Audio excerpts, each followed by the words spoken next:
और अब खबरों में आगे बढ़ेंगे तो न्यूज वन इंडिया की खबर पर मोहर लगी। बीजेपी के प्रदेश अध्यक्ष बने मदन कौशिक। उत्तराखंड बीजेपी के अध्यक्ष बने हैं मदन कौशिक। बंशीधर भगत को मंत्रिमंडल में शामिल किया जाएगा। तो इस वक्त की ये बड़ी खबर न्यूज वन इंडिया की खबर पर मोहर लग चुकी है।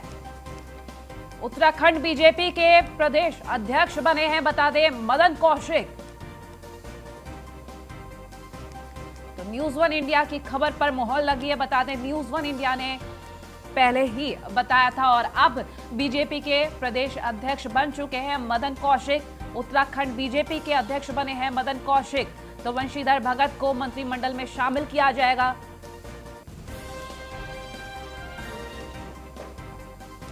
फोन लाइन पर एसोसिएट एडिटर ब्रजेश श्रीवास्तव हमारे साथ जुड़ गए। ब्रजेश, न्यूज वन इंडिया की खबर पर मोहर लग चुकी है, मदन कौशिक को प्रदेश अध्यक्ष बना दिया गया है, और क्या कुछ खास है?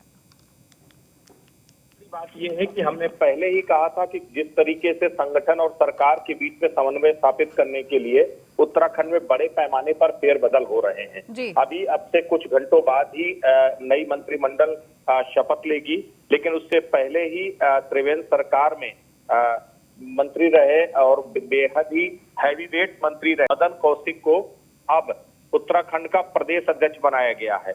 मतलब साफ है कि अब केवल सरकार ही नहीं, संगठन को भी धार देने की कोशिश है।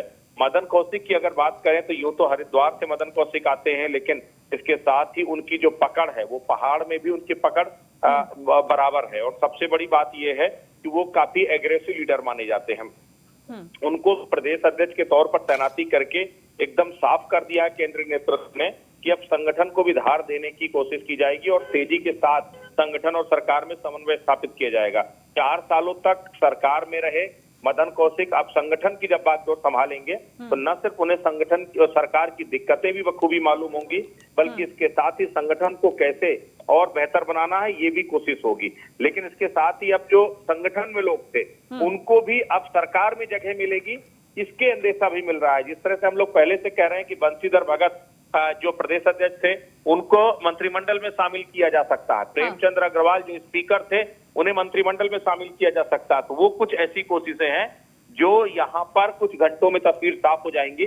फिलहाल मदन कौशिक की जो अपने आप पे प्रदेश अध्यक्ष के तौर पर तैनाती है वो बहुत कुछ बताती है, और ये बताती है कि किस तरीके से अब उत्तराखंड को नए तरीके से नए सिरे से कायाकल्प करने की केंद्रीय नेतृत्व ने तैयारी कर ली है। तो कहीं ना कहीं नए तौर पर विकास होता नजर आएगा, क्योंकि जिस तरीके से एक दिन में मुख्यमंत्री का पद सौंपा गया और उसके बाद अब बीजेपी प्रदेश अध्यक्ष का भार भी जो है मदन कौशिक को सौंपा गया, और जिस तरीके से तस्वीरें सामने आ रही, साफ जाहिर हो रहा है विधानसभा चुनाव को लेकर अच्छी खासी तैयारी है। बिल्कुल, विपक्ष को अब सरकार कोई मौका नहीं देना चाहती, विपक्ष को अब बीजेपी किसी भी तरीके से खड़ा नहीं होने देना चाहती। लेकिन नेतृत्व परिवर्तन करके एक निश्चित तौर पर एक सवाल तो खड़े हो गए हैं कि आपके नेतृत्व क्यों परिवर्तन करना पड़ा, कहीं न कहीं कोई खामी थी, अंदर से कोई रार थी।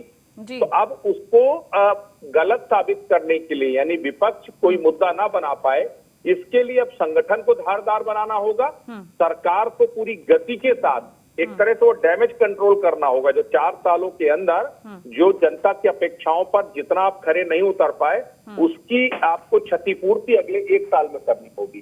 तो ये जो है पूरी स्ट्रेटजी है, और उसी स्ट्रेटजी के तहत बीजेपी अब चलती आगे हुई नजर आ रही है, और इसी के तहत प्रदेश अध्यक्ष की तैनाती हुई है। अब संगठन में भी कुछ रद्दोबदल आपको देखने को मिलेंगे। जिनको सरकार में रिप्रेजेंटेशन नहीं मिल पा रहा है उन्हें संगठन में शामिल किया जाएगा, और संगठन के कुछ चेहरों को सरकार में ला करके वो प्रतिपूर्ति करने की कोशिश की जाएगी। ठीक है ब्रजेश, बहुत शुक्रिया तमाम जानकारी हम तक पहुंचाने के लिए। तो एक नए सिरे से विकास दिखेगा और उत्तराखंड में विकास का कायाकल्प होता नजर आएगा, क्योंकि जिस तरीके से तेजी से बीजेपी ने तैयारी की है और मुख्यमंत्री पद सौंपा गया है तीरथ सिंह रावत को, और उसके बाद अब बीजेपी प्रदेश अध्यक्ष बनाए गए मदन कौशिक, साफ जाहिर हो रहा है कि आने वाले वक्त को लेकर विकास काफी तेजी से किया जाएगा। और इस वक्त हमारे साथ बीजेपी प्रदेश अध्यक्ष उत्तराखंड मदन कौशिक खुद फोन लाइन पर जुड़ गए। मदन जी, बहुत स्वागत है आपका न्यूज वन इंडिया पर। जी जी, बहुत बहुत धन्यवाद। सबसे पहले तो बहुत बहुत बधाई बीजेपी प्रदेश अध्यक्ष बनने के लिए। जी जी, बहुत बहुत धन्यवाद आपका। अब क्या तैयारियां भविष्य को लेकर मदन जी? देखिए, हमारे पास लगभग 10 महीने का समय है और हम एक कार्डियल बेस्ड पार्टी हैं। हमारा संगठन बहुत मजबूत है हमारा कार्यकर्ता 24/7 क्षेत्र में रहकर जनता की सेवा कर रहा है जी। और सरकार के हमने अच्छे काम है, हमारे मुख्यमंत्री आए हैं, उनके नेतृत्व में उन कामों को आगे बढ़ाते हुए और हम आने वाले 2022 के चुनाव में भारतीय जनता पार्टी को बड़े बहुमत से सरकार बनाए जी। इसी संकल्प को लेकर हम कार्यकर्ताओं के साथ मैदान में उतर रहे हैं। मदन जी, जो लगातार विपक्ष सवाल उठाता रहा है विकास को लेकर, कहीं ना कहीं अब मुंहतोड़ जवाब देने की तैयारी है। देखिए, पहले तो मैं विपक्ष के बारे में क्या कहूँ, विपक्ष ही है ना, तो विपक्ष की जो जिम्मेदारी होती है कि कम से कम अंतिम छोर पर बैठे हुए व्यक्ति की चिंता करते हुए सरकार नेता ने तो उन्होंने नहीं उठाई, तो इसलिए केवल इस प्रकार के मुद्दे उठाना, बात करना, ये विपक्ष का धर्म नहीं है। विपक्ष का धर्म है मुद्दों को उठाकर और जनहित के बातों को आगे लाना, और यहाँ विपक्ष उसमें खेल रहा है। ठीक है, चलिए मदन जी, बहुत शुक्रिया हमारे साथ जुड़ने के लिए और एक बार फिर से आपको बहुत बहुत बधाई बीजेपी प्रदेश अध्यक्ष बनने के लिए।